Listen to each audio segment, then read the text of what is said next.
Hey folks, welcome to another live stream. I'm Coach Scott from Kinetic Cycle Coaching, and in this episode we're going to talk about Zone 2. We're going to talk about the potential risk that most people have of screwing it up, making it too hard, making yourself disappointed, frustrated, lose motivation, that the whole process doesn't work.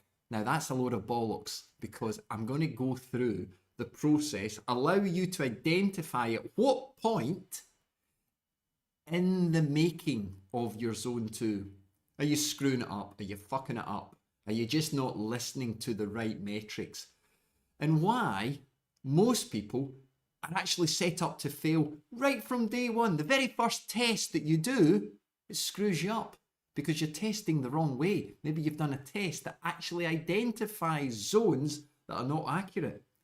You kind of know it because you've done a few workouts, and I'm going to share a few with you, and you've probably sat down and you thought, maybe I'm not as fit as I thought I was, maybe my FTP is not right, but hell no, the number says so, so I'm going to move on with it. Hey, is this your first time here? Welcome. Welcome to the special club. Now, that's what we plan to achieve. We will get through that. But let me tell you, if this is your first time here, God knows where we're going to go, because sometimes my brain will just take off on a tangent. So you've got to build that into the time frame of what we're going to do here. But no, seriously, jump in the chat, say hi, say hello, say goodbye, say it in whatever language you want. Mind your P's and Q's, there's lots of nice people in there. If they've got a coloured jersey next to their name, then it means they've been around for a long time. Cost them 99 cents to have that jersey. And if you keep it for a year, which some are about to do, they'll get a yellow jersey. Hey, what's your weather like? Where are you spinning? Tell me where you're from. I love to hear. Okay, so before we jump into things, I want to actually share a couple of things. So, make sure if you're looking to get more content, if you're looking to engage in a little bit more of the community, come and join me on School. Yeah, the link is in the description. It's all free for you. You're going to get great chat in there. And School has lots of things that I share in there. Obviously, we've got the chat, all sorts of things going on there. I've got loads of courses in there that you can access, all for free. Yes, free. Yeah, all free.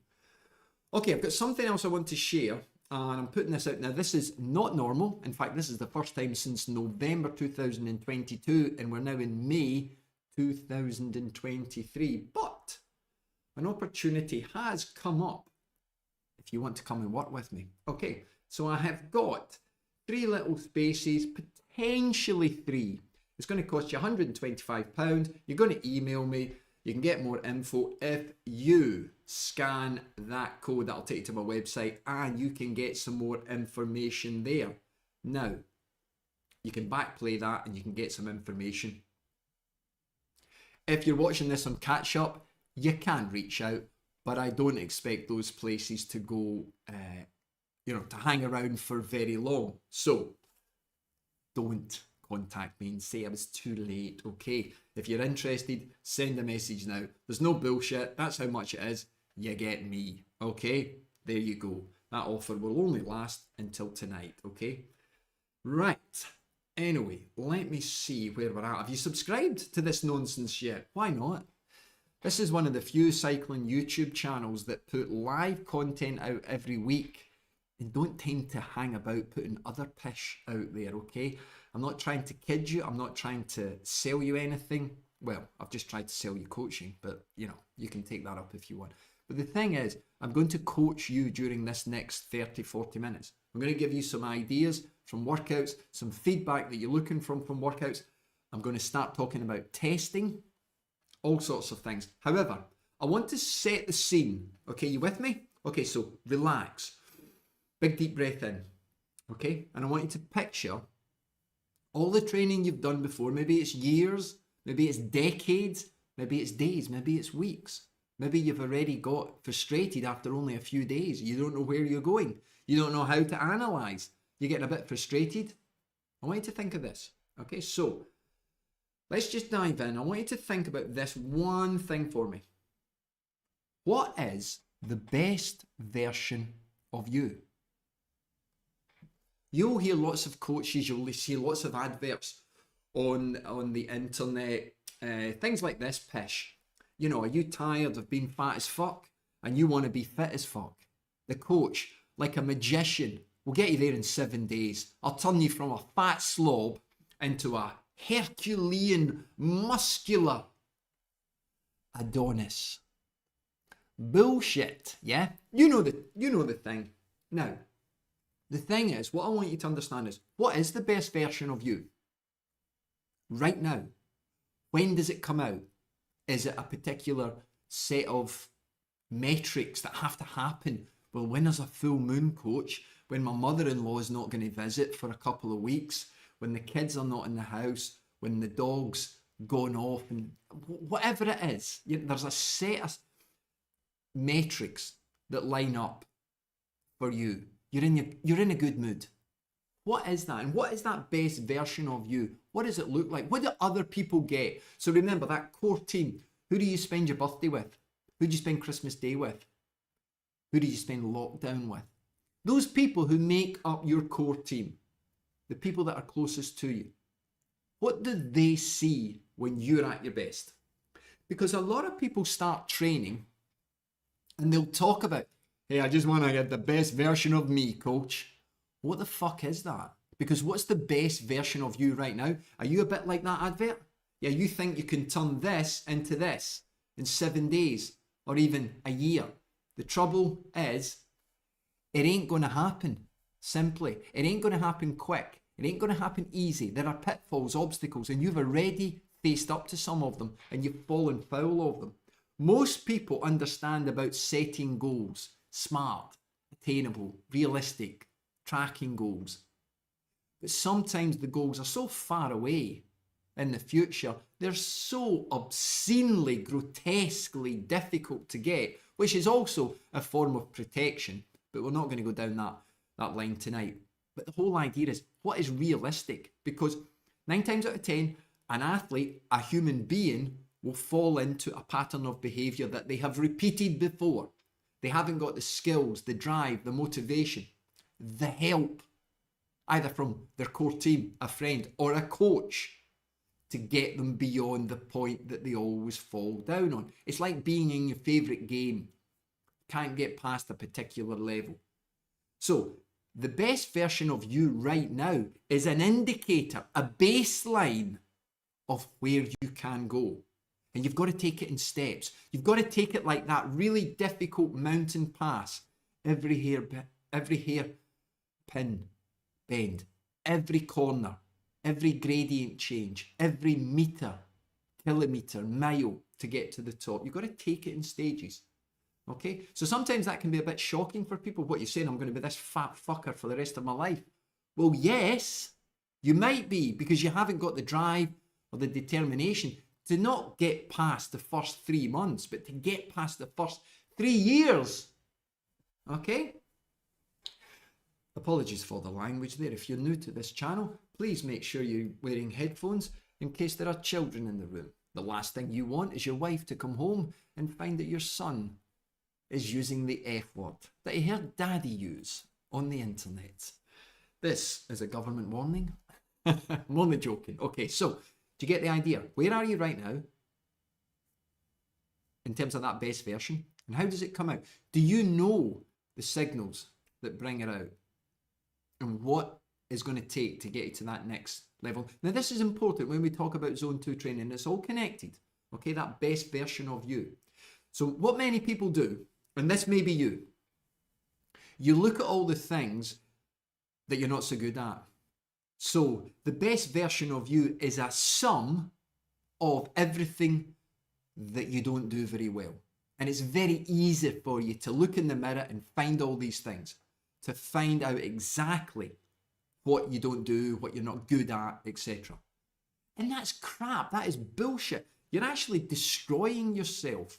Okay, the self-sabotage. And this will normally come in the eye of a storm, usually after adversity, or usually immediately after an event, a race, a competition, something where you haven't quite either matched the targets you set, or you just felt yourself underachieving, underperforming. Why? Because you based everything on the noises that were around you, things you saw, other people.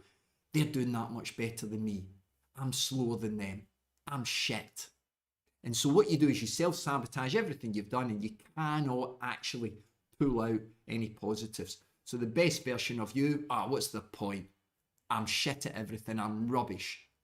It's not the way to do it, okay? Because in any event, in any race, well, there's going to be one person cross the line first. Is that the measure of success, failure for everyone? Of course it's not. But maybe your success, failure is not correct in terms of where you want to go, what this best version of you is, okay? Because you can't base it on someone else. Oh, I'd like to be like the coach. Oh, he can really pull off a fucking gay looking blue jumper. I mean that in happy terms, because I am happy. But the thing is, what you've got to understand is who you are and where you're going is your personal journey.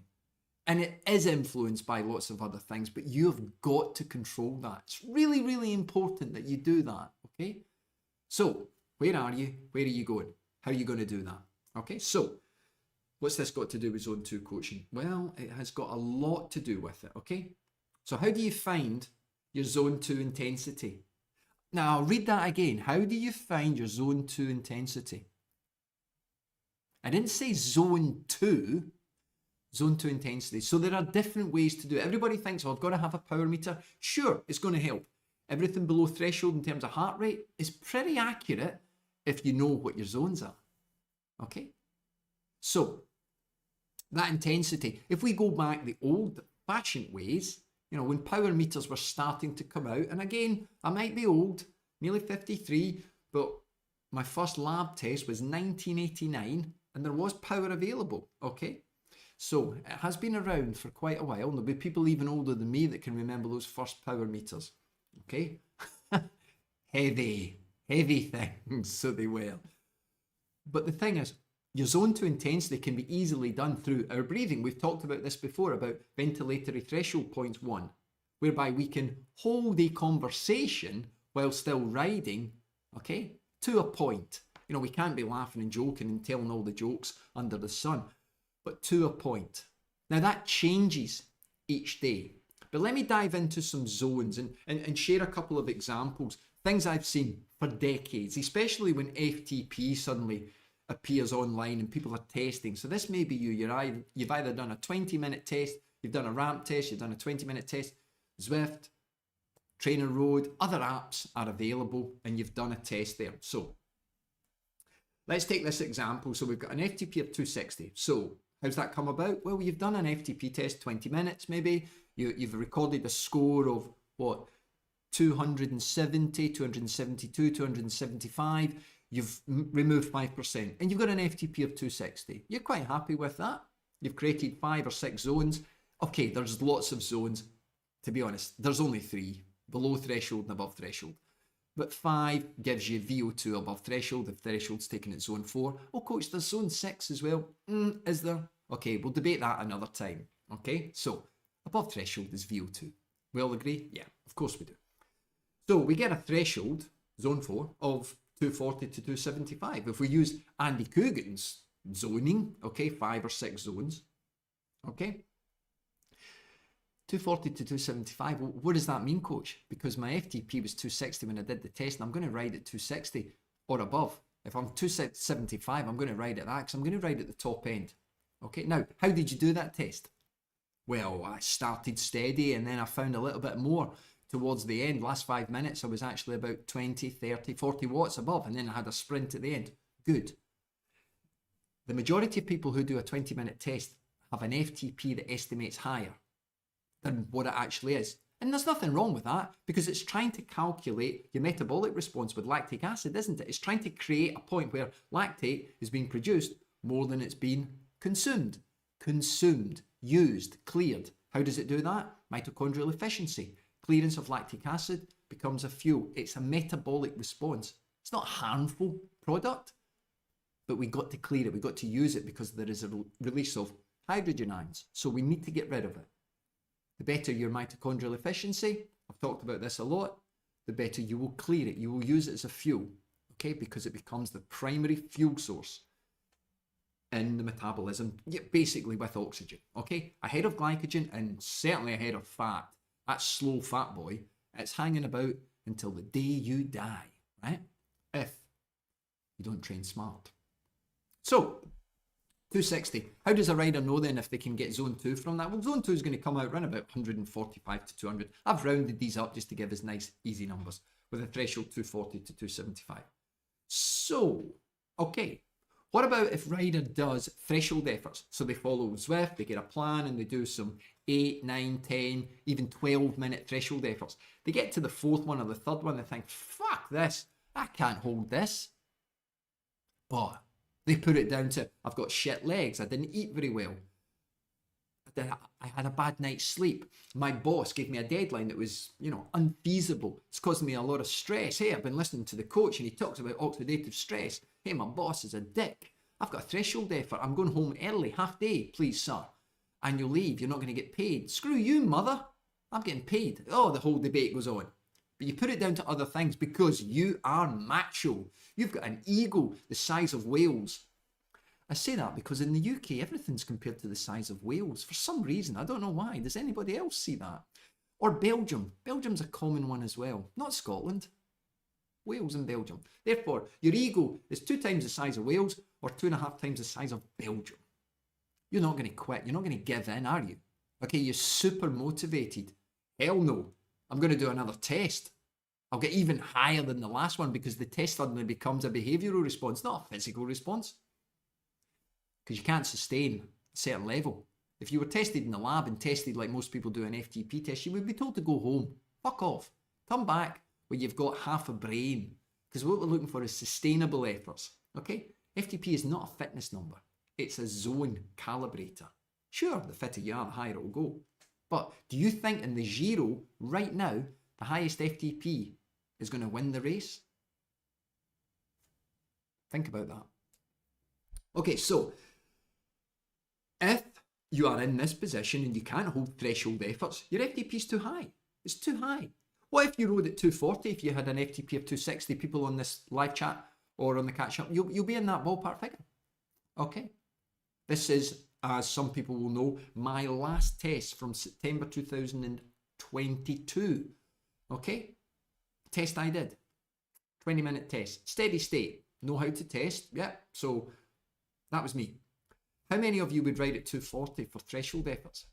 No, because the power says that's at the bottom end and you wouldn't do that. The thing is, you're trying to create a stimulus. What's a stimulus? It's that overload on the nervous system that's therefore going to cause adaptation so that your body is prepared for the next time you do the effort. It hasn't got a clue that you're training. It's picking up increases in carbon dioxide, increases in hydrogen ions, and it wants to sort of buffer, create an ability to cope with that. That's all fitness is, your ability to delay the onset of fatigue. And these are all fatigue markers. Yeah, the harder and faster you go, the quicker fatigue comes. A sprint for 10 seconds or a steady zone 3 for 1 hour, you're going to fatigue. And it's how well your body is prepared, both through training and your physical genotype, your DNA, etc. And your age, of course. So, zone 245 to 200, roughly, it's about 197 with that. How many people do zone 2 towards the top? Hell yeah. You know, the higher I go, surely the bigger the stimulus, the bigger the wattage. True, to a point, but you're creating a stimulus. Do you know how much lag in terms of oxidative stress you take into each workout? So when you add another block on top from the workout, do you know? Anyway, my point is, let me show you this. So, this is a metabolic response done less than 5 days after the 260 test. A metabolic response to measure anaerobic threshold, to look at the behavior of lactate. FTP comes out at what? 245. So 15 watts lower. Well, 15 watts is actually somewhere in the middle of half a zone. Half a zone. Okay? Now, I have seen this and I'm sharing this with you. This is not accurate for everybody, but it works well. So, my point is, if you struggle with threshold efforts, your FTP is too high. Okay? But there's no shame in that. By working at the bottom end, So from this one at 245, 15 watts lower, suddenly the upper end becomes 260, which was the old 20-minute test, which a lot of people can do. You can hold one 20-minute effort and average 260, 265, 270, but you can't do repeated efforts. You can't do 40 minutes at that. You can't do 50 minutes, and that's roughly, it's not 1 hour at that level, it's about 40 minutes. So you should be able to do a minimum of 4 times 8 minutes at that upper threshold to know that you're at threshold and still have room for a little bit more. Okay? You're not lying on your back, breathing out your arse, needing emergency services to come round. No, that's not what it's about, because that demotivates you for the next time you have to do an effort, and it takes longer to recover. So at 245, suddenly look at zone 2. Well, it only moves about 10 watts. It's actually less than that at the bottom end, 185. So it's actually pretty close, even though there's 15 watts. It seems quite a lot. However, how many people use what's called fat max or have tested for metabolic responses? So your fat max actually exists where? For most people, round about the middle of zone 2. The middle. What is fat max? Well, in simple terms, it's at that point metabolically where you're oxidizing fat at its maximum in terms of what you can work at. So for a lot of people, about 60% of the fuel for the exercise is coming from fat, 40% from carbohydrates. Yeah, okay. I've got a squeaky chair. I'm really sorry about that. I'm going to try and stop moving around. Apologies. So, my point being, how do you find your intensity? Well, one, your breathing. Okay, that's super important. Forget power. Your breathing. Can you hold conversations? Not continuously, but you know that you are starting to work. But you could recite a few sentences of Burns poetry. Yeah. We sleek it, curing timorous beastie. Oh ho ho ho. Right? You could probably do that if you learned it. But you haven't got the courage, you haven't got the bravery, you haven't got the time to piss about in the middle of the zone. Okay? So this is a point that I want to really emphasize. Most people are riding with an FTP that suggests their anaerobic threshold is in the wrong place. Okay? So by coming back down and obviously doing a little test threshold, you may have an indication. When you do a zone 2 workout and you're at the upper end of your zone and one particular day you feel, why does this feel so hard? That's because it is. Because the lag effect of all the other oxidative stress that you've taken to the party for the zone 2 hasn't gone. Either through sheer genetics that you're recovering slower because you're getting older, through poor sleep, poor diet, other work, stress, it just hasn't worked. And all you've got to do is lower the intensity. Find yourself in the middle of zone 2. And the world changes for you. But the thing is, many people don't. Because they put it down to a weakness in them. So they end up staying longer in a catabolic phase, unable to actually push and make breakthroughs. Because they haven't got the confidence, they haven't got the ego, they haven't got the ability to see themselves, where I am now, what is the best version of me? Because they get frustrated when they can't do the workout properly. This drives them to hate themselves even more. I'm going to train even harder. I'll get things right. I'll do double sessions. It doesn't happen like that. You've got to have your focus right now, today, this second, who you are and where you can realistically go tomorrow. Because where you are today is no indication that where you will be tomorrow. Up, down, okay? But you've got to actually have some, presence in the now to understand, hey, look, these are my limitations. This is the time I've got. I can't chase. This is what I'm going to do. But I'm going to turn up. Because one of the hardest things to do when you're trying to improve your fitness is to accept that progress is hard. And actually maintenance is an achievement on its own. Staying still with fitness is hard.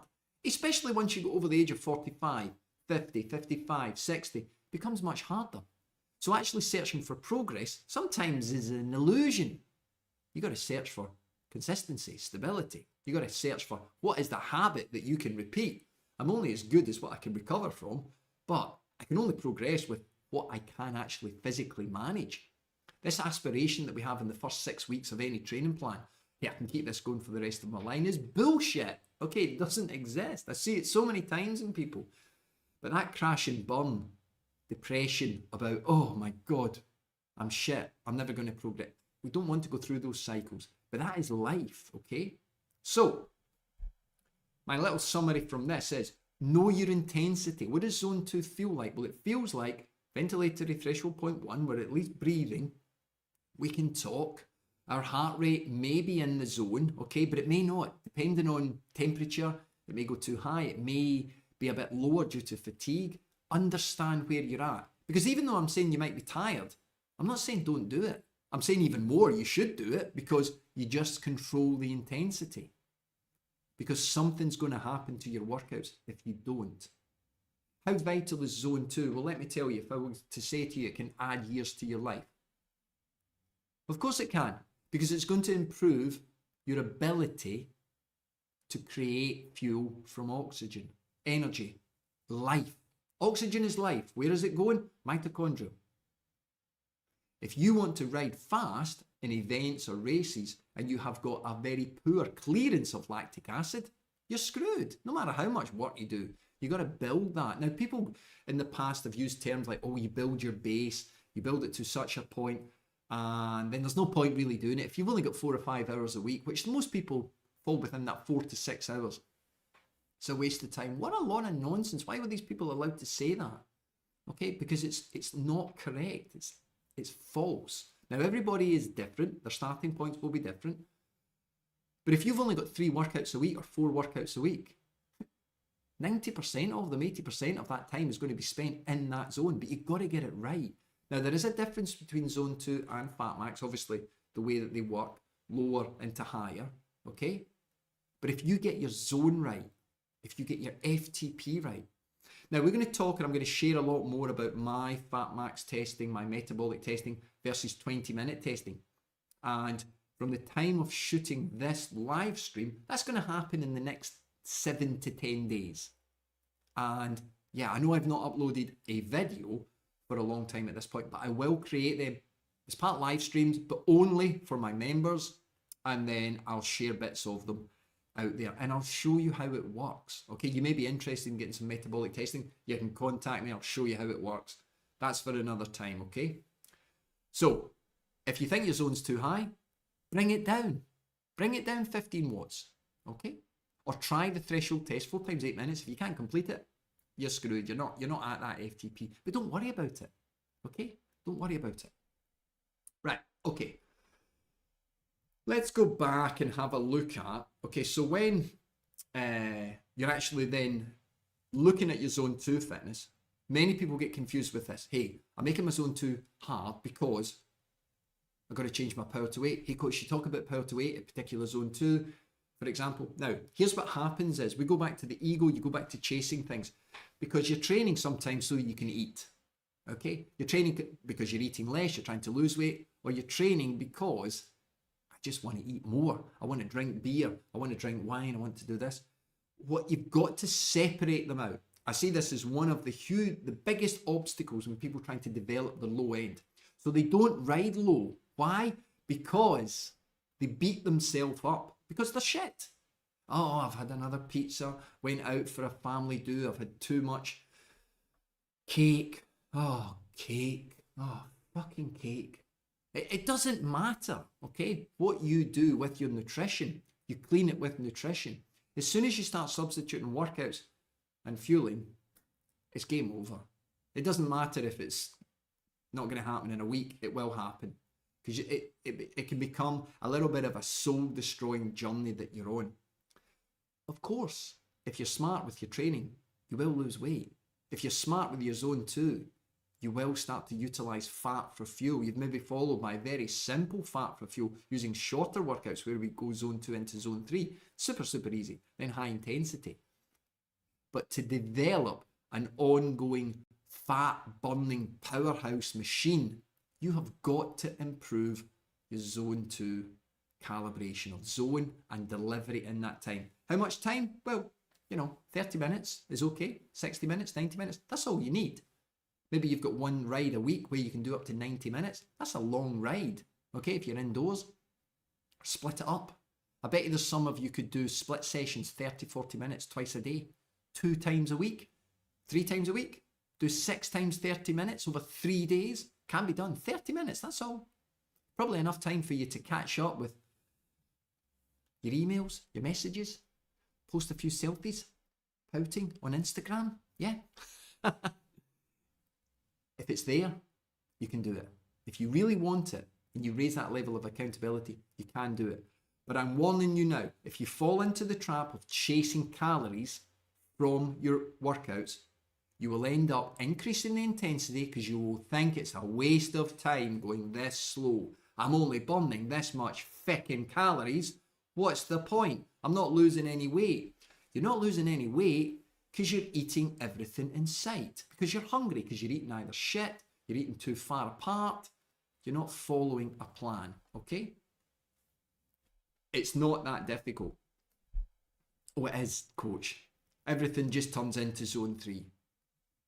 Okay? It does. It just turns into zone 3. You end up in that mishmash that I mentioned last week, that your soft workouts are too hard and your hard workouts are not hard enough. A basic plan of 3 zone 2 workouts a week and 1 zone 5 workout, whereby you spend no more than 20 minutes at zone 5 inside that workout, you will progress. You will stabilize your fitness and start to progress. Guaranteed. Fitness is not a process. I am trying to make it into a part process that you follow step 1, step 2, step 3, and so on. There are other variables that come into play, but if you follow the process and you have faith in the process, it works. How do I know this? Because I have seen it as a process with people who have injuries, people who fall very sick, I mean really sick, returning from serious illnesses, cancer, organ changes, organ changes. Can I have a new kidney, please? Yes, just queue up, coach. Organ transplants. Very serious health complaints. By following a process of reactivation, acclimatization to workouts, and just gradually developing the intensity. Whoop, fitness goes up, weight balances, start to add in some core work, some strength work, some lean muscle activator. But people don't want to do that, do you? Because we want to be fit as F in 7 days. I want that Instagram body, coach, okay? I want to look good when I'm passing by women pushing prams uphill. I know the type. Yeah. So you can look good in the photograph. I once got asked a question, can you do bike fits, coach, for photographs? I went, what are you talking about? I do time trials, and every time I go by the photographer, I look like a bag of shit. All I want to do is to look good for the photograph. I don't care about my time. That's a true story. Okay, so everything becomes zone 3. Is that you? How do I change that, coach? That is me. I'm crying out for help. Get your zone right, or even you do know it. Create that zone 2 that really does dial into the correct feel, the correct power, and it's in the middle. Always aim for the middle because you will gravitate higher anyway in time. How much time do I need? 30, 60, 90 minutes, 2, 3 times. It doesn't really matter because it works around you. Do the minimum, what you can achieve, and you create what I call the skeleton, the core of your workouts. That may be 3 a week. 3 times that 90% of the time you've got that. That time is there. It's booked in. It's booked into life. It's booked into your calendar, your diary, your phone. Everyone, fuck off. This is my time. Then you can add to that. In those 3 sessions, 2 of them become zone 2, 1 of them becomes zone 5. 20 minutes. How am I going to split the 20 minutes? You've seen enough workouts that I've shared from anywhere between 20 to 60 seconds. Create your intervals, 1-to-1 ratio, start to reduce it to 2-to-1. Boom. Yeah, it's that simple. Now, here's another little tip when you're building your workouts. When should you do zone 2? Is it morning or evening, indoors or outdoors?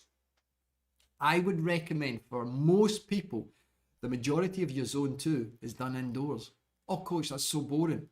If you feel that you struggle with the discipline, can you remember back to the videos I shared with you when I talked about the key behavioral attributes of an elite athlete? I mean, a Grand Tour winner, an Olympic champion. And number one was discipline, or what we call to overcome the monotony, the boredom. In any sport, turn up and practice the skills. The skills that at a core level will give you a huge advantage over the opposition. Now, in many sports, many of the champions, they work within margins of 1%. Okay? But if you find things boring, then you need to then identify the accountability goals that you need to do. Why are you doing it? So, I go back to what's the best version of you? What does a fit you mean? What does it look like? What does a healthy you look like? Many people use this, what does a rich life look for you? What is being rich? If somebody said to you, I can make you rich tomorrow. Okay, what does that mean? What does that look like for you? Many people will probably just say, oh, I won't listen to this pish. I'll be off in my luxury yacht cruising around Arran. But the thing is, sorry, that's an island off the west of Scotland that I can see from my beach and I love it. Santorini, fuck off. Capri, fuck off. Arran, come on. In the rain with the midges, come on, I love it. Anyway, the thing is, what does it look like? So what is a fit? When we're saying, oh, I want to get fitter. Fitter than what? Fitter than a butcher's dog? Fitter than a pro cyclist? Fitter than what? Fitter than you are now. What does that look like? Try and identify. What does it look like? What's it going to bring you? Because as I've said before, there is no end to this journey. It only ends when you're dead. It's that simple, okay? You will keep pushing. You will keep finding excuses. You will keep finding motivation, demotivation, and you'll keep finding opportunities to fuck it up, okay? So you've got to accept, hey, this is going on for a while, but what does it look like? When can I cash it in? So one thing that a lot of people don't do, and they screw up their zone too because they're constantly chasing, is they have no reward loop. Okay, this is something that I believe in greatly, whether it be in business, whether it be in health, whether it be in finances. If you're not rewarding yourself, then, you're a sad fucker, okay? So what I mean by that is, when do you cash in your fitness? What does your fitness allow you to do that other people can't do? For some people, it may just be, hey, I can keep up in the group ride and I get great satisfaction from that. That could be your big challenge for the whole year, not to get dropped on the third hill. The one that goes round the corner by the farmhouse. Oh, bollocks. That's the one that always catches me out. I'm going to work so hard that I can get that. Now, that might seem like a trivial goal for a lot of people. It may be that you want to cycle 100 miles. You may want to do it every month. You want to create routes. You want to go and explore. Whatever fit looks like for you, you've got to divine it. You've got to see it. And your reward loop in any aspect of life should be a moment in time, either in a day or a week or a month, that you have built in, that you can cognitively enjoy. Here's a scenario. This might be you. So this is something that I see a lot. Hey coach, I followed that process. I built in my little reward. I took a cycle. I went to a particular place, sat down, had something to eat. The sun was out.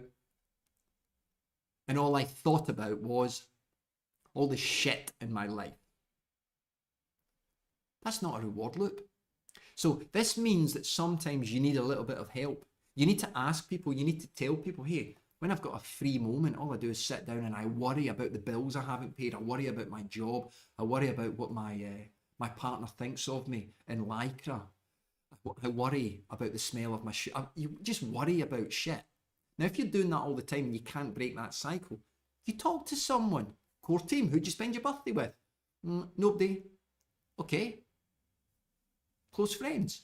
Or maybe you've got a coach, or maybe it's time that you reach out to a coach. The coach is not somebody that should be just setting you fitness workouts. Somebody that you can go and ask a question. Hey coach, I'm going to pop the question to my girlfriend. What do you think? Ha ha ha, fucking idiot. I'll tell them. No, of course I wouldn't do that. 20 years married this year. Happy as Larry. I want to meet Larry. Who is he? I'm only joking. I'll be sharing some special footage from my cruise. Oh yes, I am of that age. Okay, you may see a light flash in my face because my wife's just driven into the drive in front of me through the window. Oh God, I think she's fucking bugged this place. Anyway, moving on. But the idea is that we build this reward loop in. Let's say you're saving money. Well, you can't save it all. You've got to take a little bit out and spend it. That's my motto. Spend it on things that you really, really enjoy. But you've got to cash that fitness in. If you can't do that, you'll never actually see an end to your journey. What does cashing it in mean? Just go for a fun ride. You know, don't put your lycra on. Do the thing I said to you about changing the costume, changing the mask. Put a tracksuit on. Put some streetwear on. Yeah, just go out and spin. No metrics on you. Because when you're out of uniform, you haven't got your Superman suit on. You don't have to behave like the superhero. It's a simple little tactic. It will always upload to your legs and lungs. You don't need to follow everything on an app, okay? So, shall we summarize something, Coach? Because you have absolutely blethered all night long, said Lionel Richie to his seventh wife. Anyway, okay, so most of you, unfortunately, you've got an FTP too high. It's not a problem, okay? Because it's not a test designed to try and capture. Some of you may know of research that's done around the 4 millimole per litre of blood, OBLA, onset of blood lactate accumulation, and how vague it is.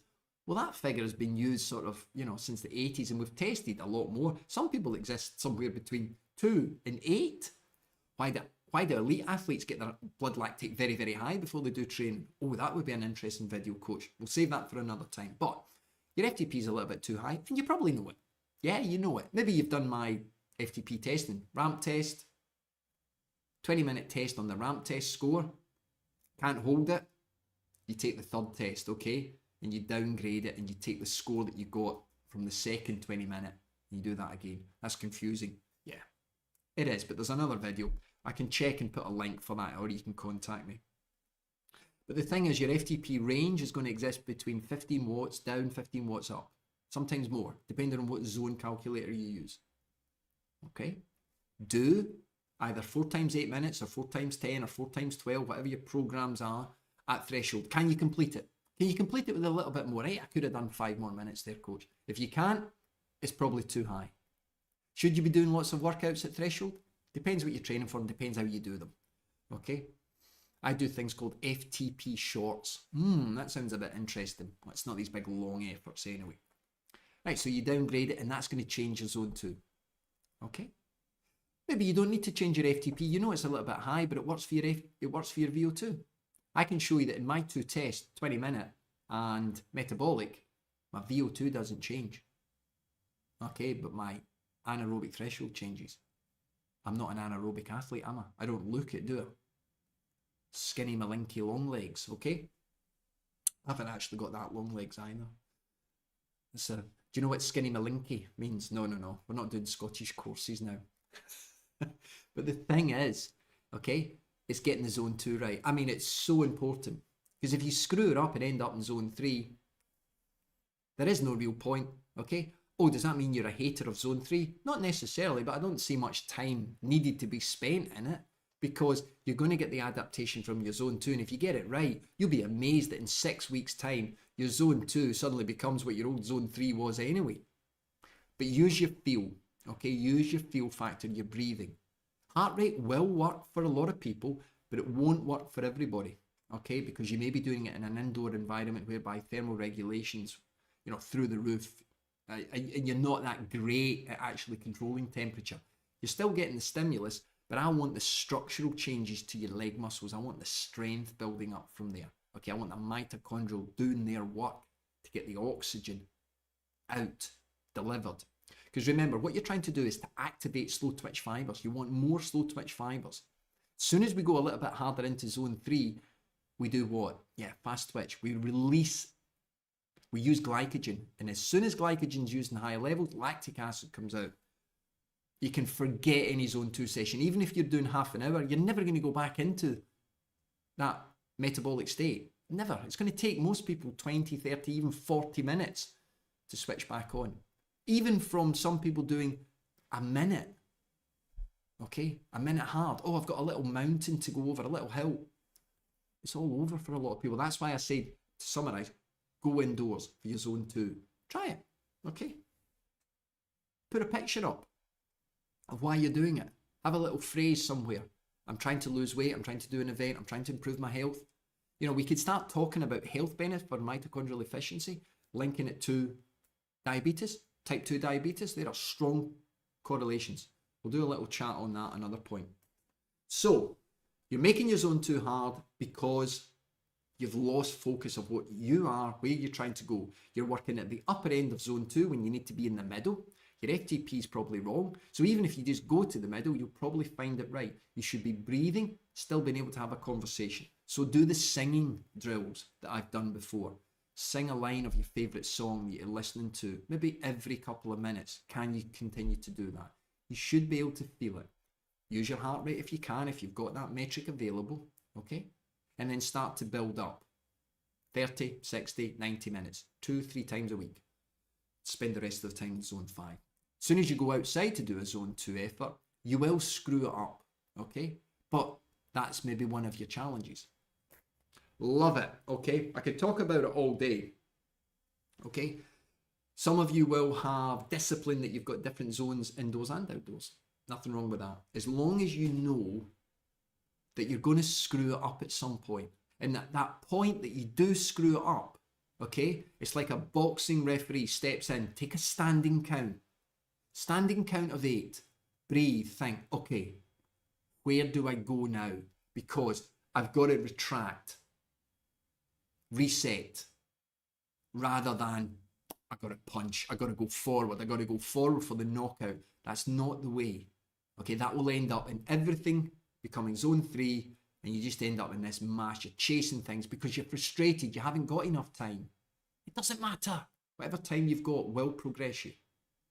Okay, so you can see why, kind of sidetracking a little bit, all this information will form parts of a little group that I'm creating. Yeah, we're going to create a new little club that's going to be part of the school network, whereby we're going to talk and be open and debate, share, show research, do testing, ride together, all part of this little club. Watch out for that, okay? Because this will be an area that some of you, not all of you, will really enjoy. It'll be the thing that gives you the level of accountability, okay?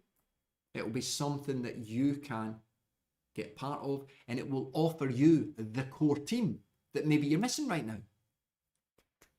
Very important. I heard a terrible statistic today. I'm going to share it, and it upset me. So, anyone who's still online, you've been on with me for 47 minutes, so it's only people that are engaged with this. Today I heard a statistic that I didn't know. In the UK, the biggest killer of men under the age of 45 is suicide. Suicide. Depression. Oh, fuck me. 45 years old, the biggest killer. Not cancer, not car accidents, suicide. So I'm 52 years old. And in my lifetime, 2 people very, very close to me have committed suicide. One when I was very young, 12 years old, and another when I was a bit older. And it's never, ever left me. Never left me. I bet you there's people then, obviously, if you're in the UK, you're my age, it's going to be affecting you. I was amazed by it. Cycling and fitness, I have seen at the highest level. Gold medals in the Olympic Games, Commonwealth Games, World Championships, world record holders. Imagine having the chance to work with a world record holder. Okay? Gold medalist. Several of them. Pricks, actually. Some of them were as human beings, but fantastic. But sport has allowed me access to amazing people. I've seen a lot. And I've seen the devastation that it brings as well to people. When they can't process when things go wrong. When the only thing they have to their own identity is their fitness. And when that goes, and we often used to say things like, reaction time to adversity, as I say. How quickly are you going to react? Now, it's very easy for me to say that, but it's not easy for everyone to do. I believe that I have a set of skills that have taught me in life through my own adversity, that I'm quite lucky, that I am lucky, that I can overcome things. Not everything. You may be the same. But there are people in this group, there are people listening to this on live or in catch-up that have been influenced by that very statistic that I said. Now, I believe that cycling is the gateway to nirvana. It is the gateway to enlightenment, both health and fitness. I mean, it's you against life. It's you against the concrete, the gravel, the mud, the hills, the wind, the rain. It's you against nature. The way it should be. It's us against nature. Now, nature will always win, but we like to beat it up every so often. And if we can do that, and we can do that productively, and we can do that by helping each other, fuck, we change the world. Okay, so my new little group that I'll be forming, it's not a group or a community. It's a fucking movement. Okay? Right, okay. Watch out for that, folks. Okay, right, let's talk about questions. What time we got? We get 10 to 8. I've got 10 minutes, folks. Anybody got questions that can last 10 minutes? If you have a question, can you please put a hashtag Q next to it? And I will do my very best to go through it. Okay. Right, let me see. I keep looking to the side. We've got lots of questions flashing through, folks. You're fantastic. Have you liked the video yet? Have you given it a thumbs up? Please do that. Let me look. Q. Franz, what level of leg feeling would you describe as okay for a medium long 2 hour 3 zone 2? That's a difficult one, Franz. Heart rate and breathing and range, because remember, there are structural changes that will happen to your muscles. So you've got your core, the belly of the muscle. Then you've got the periphery. The fitter you become, the further out you reach in terms of activation of slow twitch fibers. You do not grow new fibers, okay? You do not convert. Slow doesn't go into fast and fast doesn't go into slow. You activate. You are born genetically with a percentage of fat and a percentage of slow, but you will activate because there are lots of dormant. So, for example, a rider may do back-to-back sessions. The muscles that they have used previously will fatigue. The fibers will fatigue quicker and they will start reaching more. And this is what we call this fiber recruitment. Okay? So, in your ride, your leg feeling will be dictated by the terrain, the gearing you've used, so the friction created, and your fueling and your hydration. So only you can dictate. A zone 2-3 ride, okay, if you're looking to make it a little bit easier, you put it in the small ring on the front on all the climbs, no matter how easy you think you are, all the climbs. This reduces the friction, okay? So it's better to spend time at a slightly higher cadence with a lower gear than it is on a lower gear with a, lower gear, lower cadence. So big gear. When I say low gear, I mean obviously towards the bottom, which makes it a big gear. I know it's confusing, but you're trying to reduce leg friction. Okay, and you experiment with it. You experiment with your nutrition. But the leg feeling, zone 2 should always feel something like a 6, 7. You know, but as soon as you go over 2 hours, you've got to have been fueling from about an hour out, haven't you? Because you're going to go into stored fuel deprivation because you've used it all up.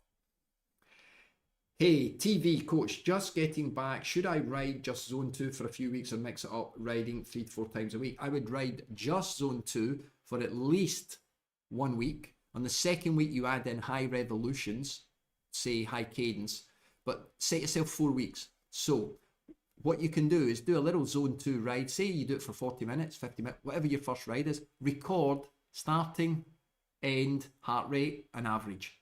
And then you're going to use that in week 4 so that you've got clear evidence that your heart rate response is much lower at the same power that you did in week 1. And just start to add, but give yourself 4 weeks clear of just adding things in so that you get the fiber recruitment and you get the body acclimatized to exercise. That means you're switching on all the hormones, etc. I say 4 weeks. It's a guide depending on how fit you were before and such, but don't chase things too quick because you'll feel okay at first, but you're building up a lag effect of fatigue.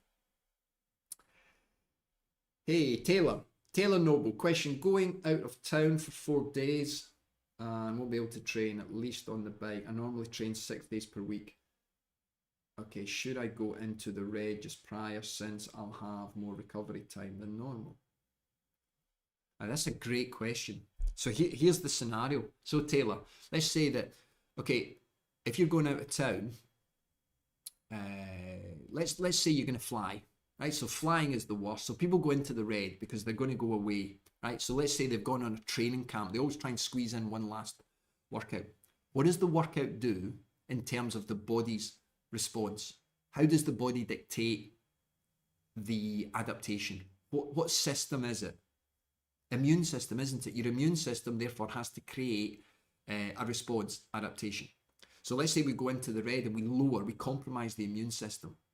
And then you go to travel, you're on a train or a plane, so you've got shared air, boom, you get a cold, okay? Or you pick up something that you're less tolerant to. This is a common mistake. And maybe you're on this stream now and this has happened to you. Shit, I just thought I trained too hard.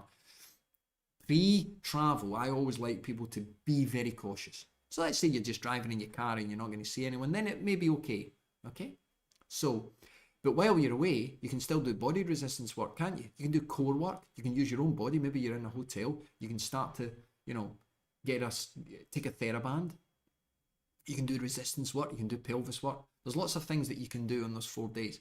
But I would say caution with the red line to when you're actually traveling and how you're traveling and what shared oxygen air you're using with other people. Okay? Hope that helps, Taylor.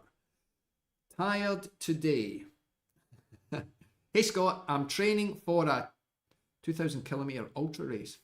Fucking hell. 2,000? Wow. Okay. That is phenomenal. How long is that going to take? How much zone 2 training would you recommend for a weekly goal, considering I'm training for a week-long effort? Thanks. Well, again, can you do 30 hours? No. Work your way backwards then. What can you recover from?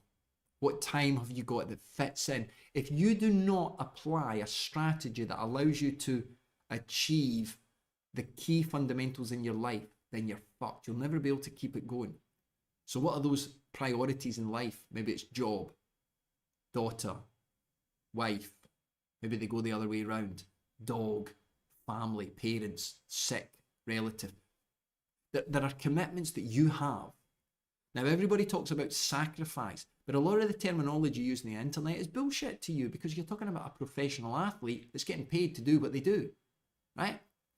You need to prioritize. And once you've made that priority list, where does training fit in? Well, of course it's high to you. You would put it at the top if you could, but you can. Then look at that time.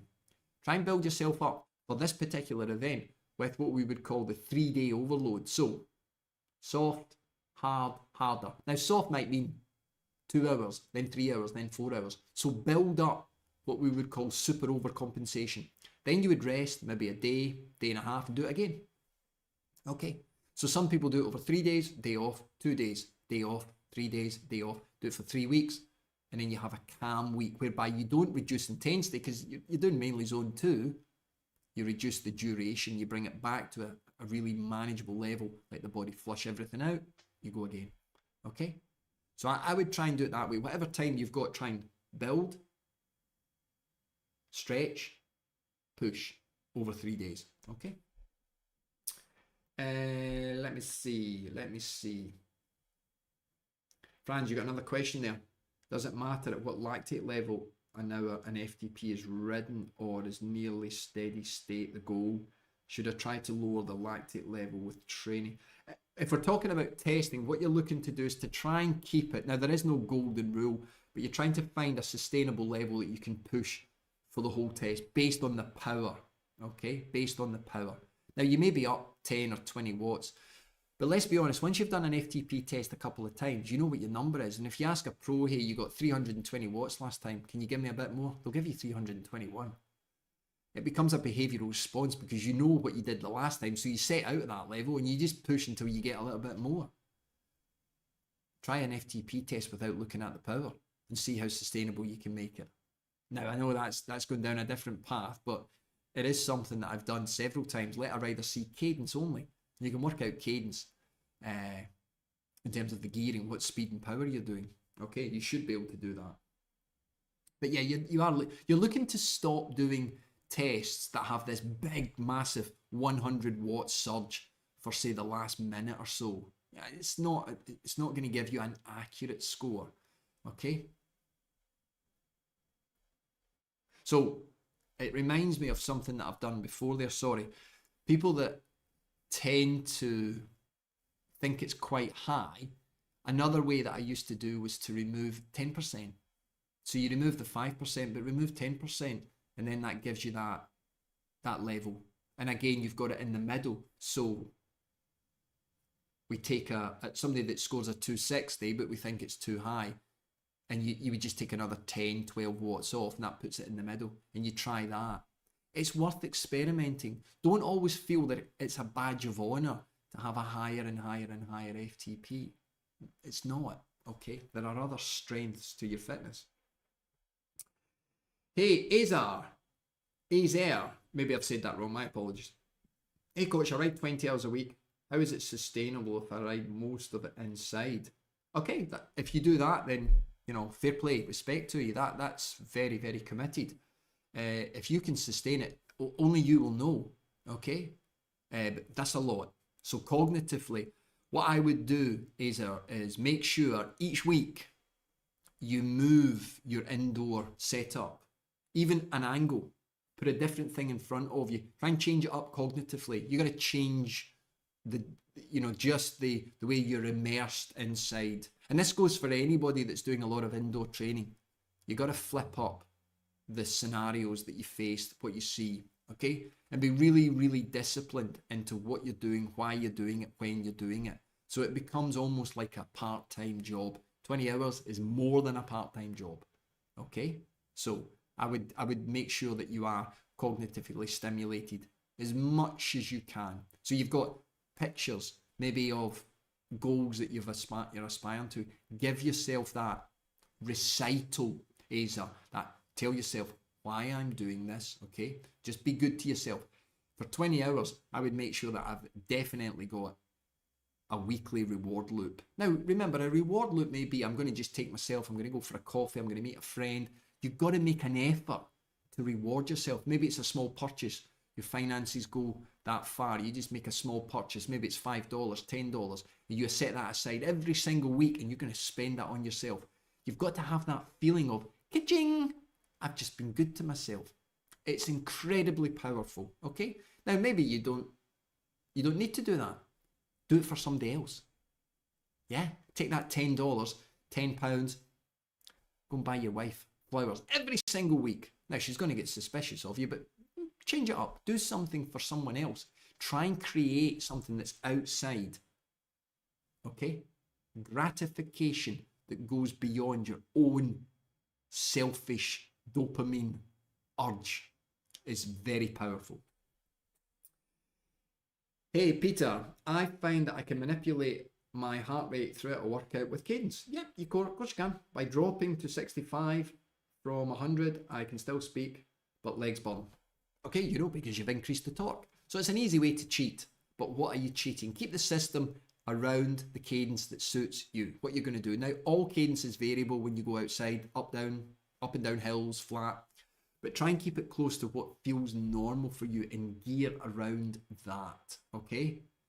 Don't try and hack the system, manipulate it, okay? You're still getting the same feeling, but think sensibly about it. Because as soon as you lower to 65, we get close to, remember I've talked about the magic 60, 1 revolution per second. This is a strength workout. So we can actually ride at really high intensities, and we're recruiting fast twitch fibers doing that. That's why your legs are burning, but you're increasing friction. Because remember, actin and myosin slide over one another. The bigger the force through, the bigger the friction. So you're creating inflammation in your legs. That inflammation may last a couple of days. So it may actually spoil some of the other workouts. Decrease. Also, if you've got, let's say, inactive glutes, or you're not opening your glutes up, you're not firing them up, you're going to put pressure on your lumbar. Because as you move, your glutes are trying to stabilize your pelvis. As soon as you put a bigger gear on, there is more pressure to stabilize, and your lumbar usually takes a hit. So a lot of people may experience, hey, my back is a little bit stiffer when I'm climbing or I'm in a bigger gear. That's a telltale sign that you're getting slapped in the face to say, do something about your ass. Your glutes need a little bit of work, okay? I thought that said Tiz was. Okay, that used to be a show in the UK when I was a kid. To the top one. Question, if you take medication, beta blockers. Yeah, I've worked with lots of athletes who take beta blockers, okay? Maybe we do a little chat on that. I might put that in school. The effects on your heart rate. How should you adjust your zone 2 training to compensate? It's difficult. When you take the beta blockers, I would, for athletes that I have, we would do that type of training way after the taking of the medication. But you've got to go on the field. You've got to use your breathing, okay? Because your heart rate's going to be lower, right? Too short an answer. I appreciate that, but I would sometimes use the old 7-hour rule. Take the medication. Sometimes there'd be a 7-hour gap, and we would do the workouts then. But we would understand the RPE. So I would have athletes understand the Borg scale. So go and Google the Borg scale, BORG, either 1 to 20 or 1 to 10, and understand that scale and how it feels.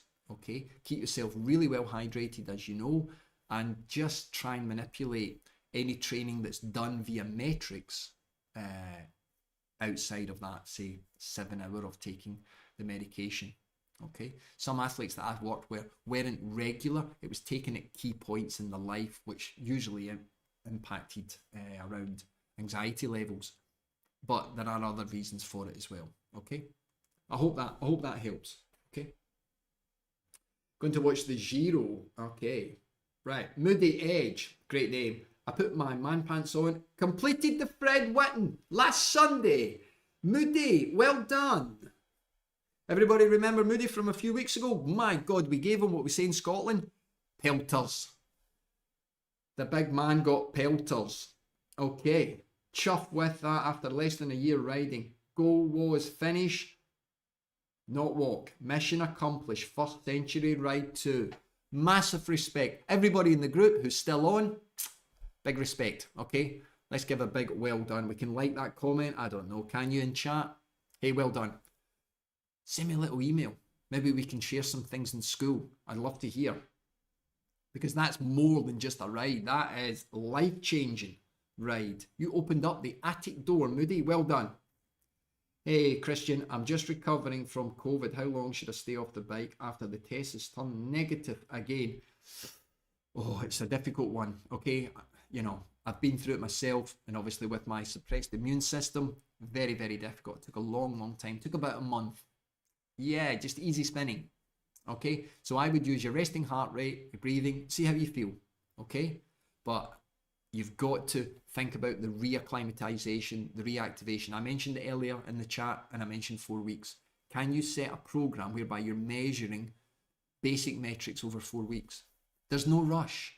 You know, this is lifelong, this journey, okay? What you lose in that 4 weeks is worth it. It will come back quicker, okay, to stay healthy. Can we confirm that percentage of fat max, not cross, going to zone 3? I would watch my testing when I do my own metabolic testing, and we'll go through that. Everybody's different, obviously, because it will depend on what their aerobic, anaerobic cutoff points are, okay? Michael, Rob Burrows. Oh my God, don't. I'm going to cry. Michael, I saw it. I've been following it for a while, and obviously what Kevin Sinfield has done.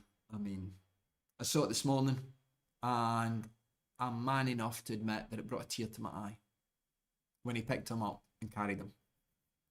Yeah. It's good to be good, okay? Life's full of pricks. You're going to meet loads of them. People that give you all this, oh, I'm so macho, you just man up, face it.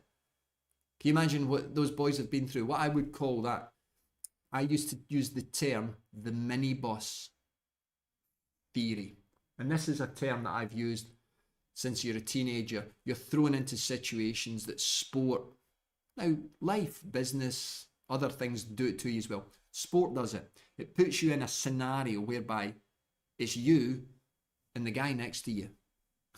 You're going off to another school, high school, college, university, professional team, and it's you and your friend doing battle with them, whether it be hockey, soccer, rugby, swimming, whatever. Okay, it could be an individual within a team. It doesn't matter. You build up this camaraderie, and in sport, if you're lucky enough to ever have experienced it, that bond that you form on a rainy day, a wet day, a muddy day, an away day, you spend 2 hours on the coach back talking about it, laughing about it. You meet with your friend 20 years later, Bruce Springsteen style. That's strong. And those boys have that. They have that camaraderie. They went to war together and they've got it. And yeah, it's a special thing. And I'm lucky enough to have had it in sport, still got it with people. And yeah, I think I'm going to end on that, okay? Hey, folks, I'll just run through. I know there's lots of questions, folks. We've gone over 8 o'clock. Talking about Rob Burrows is making me well up. And I don't want to cry live on air because I'm a macho fucker. Hey, Gino, I just saw that. Ciao, Scott. Anyone that can say ciao, Scott.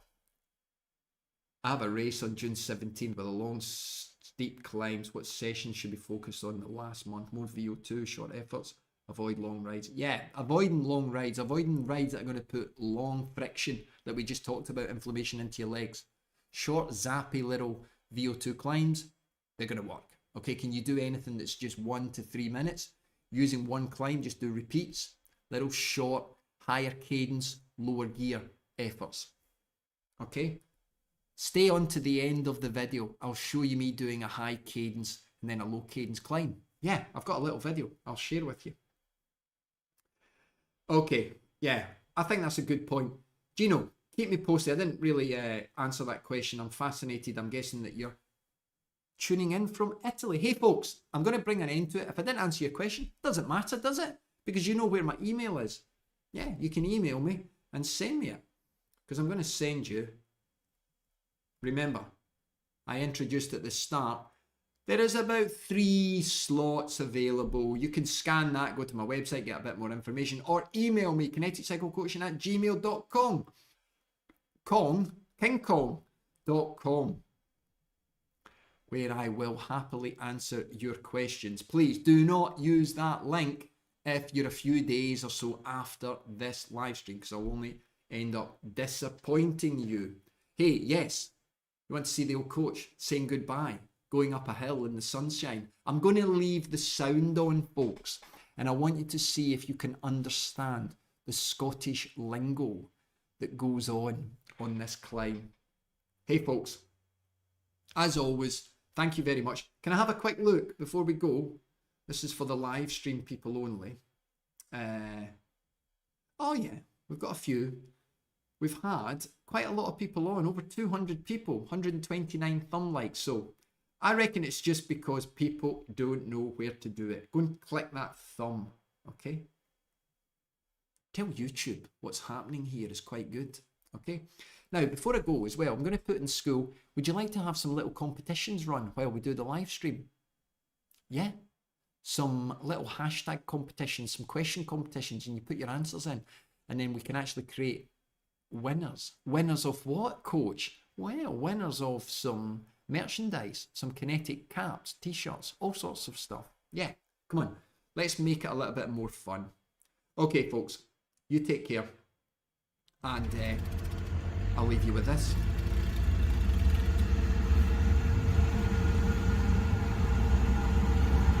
Do something out the saddle here, 12, this gets steep. As fast as you want.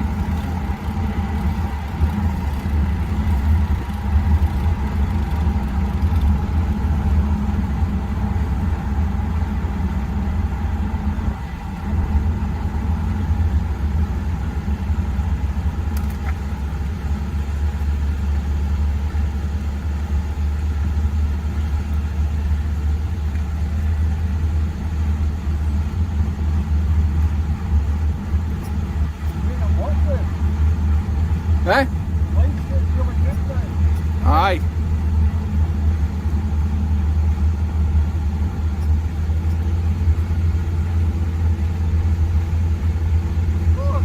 You're not too fast. You're not too slow.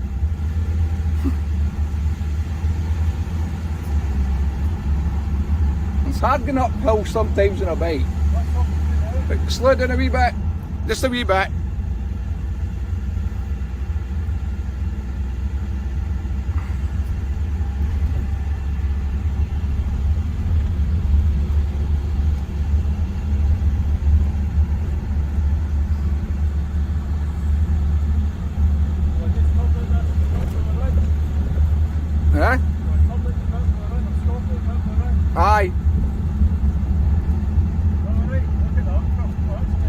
Aye, it's good. Wow, get that. Put it once.